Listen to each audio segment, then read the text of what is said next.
estudiantes. El propósito de una escuela cristiana no es simplemente proveer un conjunto de información al estudiante para que luego se gane la vida.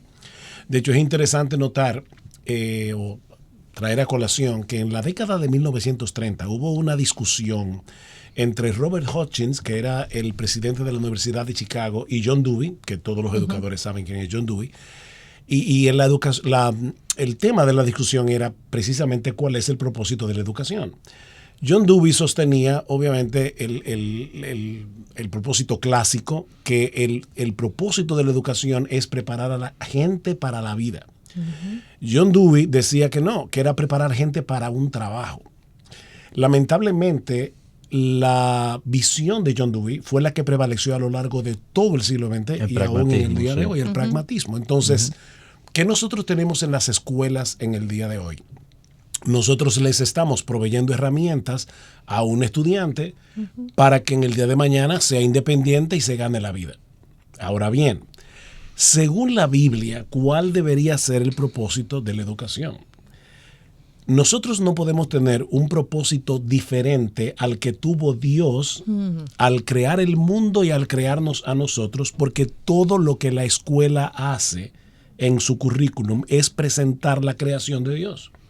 O sea, no hay nada que tú enseñes en una escuela que no sea creación de Dios. Y por lo tanto, el propósito de la educación no puede estar fuera de el propósito de nuestra existencia, que como bien señalaron los teólogos del Catecismo Menor de Westminster, es glorificar a Dios y gozar en Él por siempre, gozar de Él por siempre. Entonces, ¿cuál es el propósito de la educación? Preparar al estudiante no solamente para que conozca a Dios salvíficamente, sino también para que pueda reflejar su carácter, que es encarnado en el Señor Jesucristo, de manera que podamos florecer como seres humanos. O sea, nosotros no podemos desconectar el florecimiento del propósito de nuestra existencia.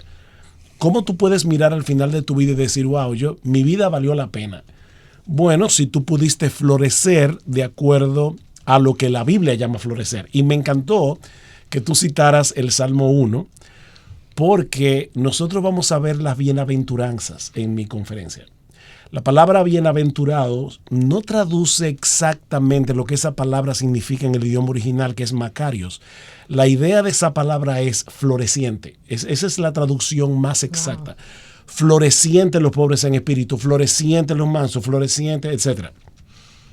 Lo interesante de las bienaventuranzas, y solo voy a dar un tip aquí para interesar a la gente que venga a oír la conferencia, es que las bienaventuranzas se interconectan con el Salmo 1 de una forma extraordinaria. Es como si las bienaventuranzas fueran casi una exposición ampliada del Salmo 1. Bienaventurado el varón, será como un árbol plantado junto a corrientes de aguas que da su fruto a su tiempo. Es una persona floreciente.